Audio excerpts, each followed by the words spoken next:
ahí, a ver, el extremo, cortarlo.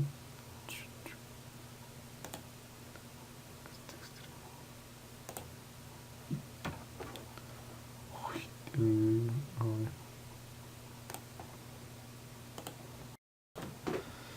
Entonces, como venía diciendo, le seguimos acotando. Entonces vamos a acotar para definir la altura de este objeto.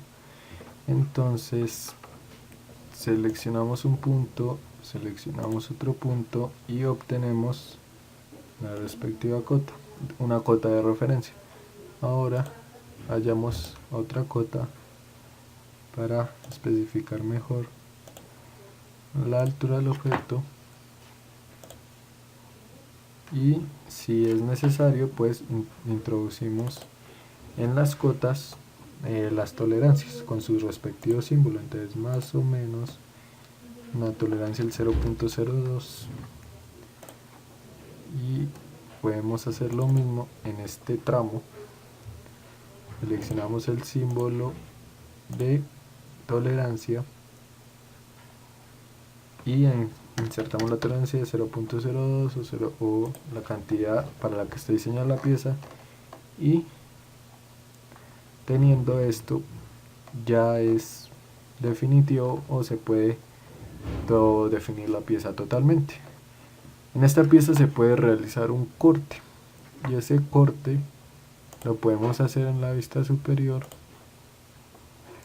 con un corte diagonal para ver la pieza. Corte diagonal de aquí puede ser, para visualizar mejor la pieza. Damos clic, aceptar, y nos proyecta una vista de un corte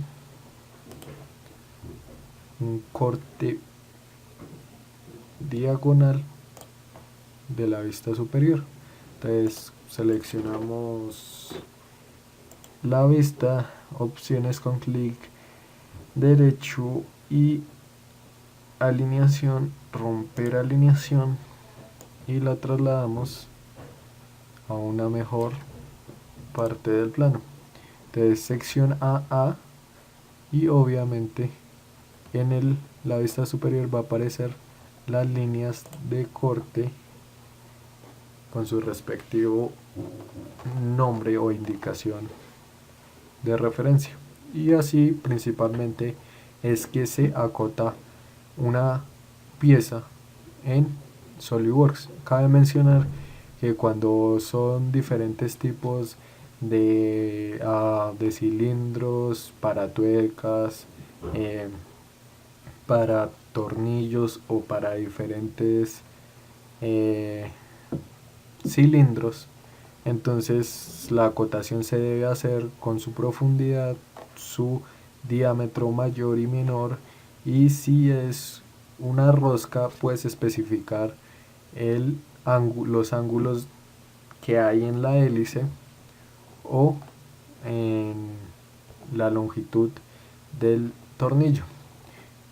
Además de eso, pues cabe mencionar que existen diferentes tipos de secciones, ya como lo vimos. Entonces se puede emplear secciones de corte longitudinal, de corte transversal, de corte curvo, en el sentido en el que uno puede cortar de manera en zigzag o la curva que necesite. O las reglas básicas, o en fin o en perspectiva, se debe tener en cuenta que las tolerancias se deben por lo menos o preferiblemente utilizar con un dimensionamiento no en cadena, sino un dimensionamiento de referencia. Es decir, que se procure no seguir o sacar demasiadas cotas innecesarias, sino solo una cota de referencia como vemos acá y una cota menor para ya podemos allá determinar la distancia de este punto a este punto, y con eso nos evitamos una acumulación de tolerancias erróneas. Las líneas de extensión y las líneas de dimensión se pueden modificar en eh, las propiedades de la cota.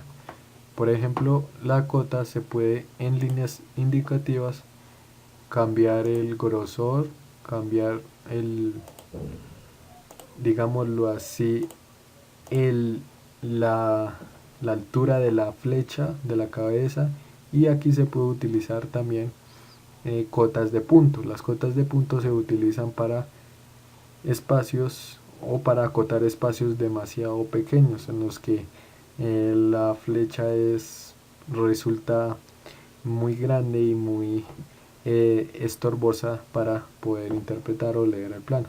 Entonces aquí se puede seleccionar las diferentes terminaciones de la línea de dimensión para poder acotarla.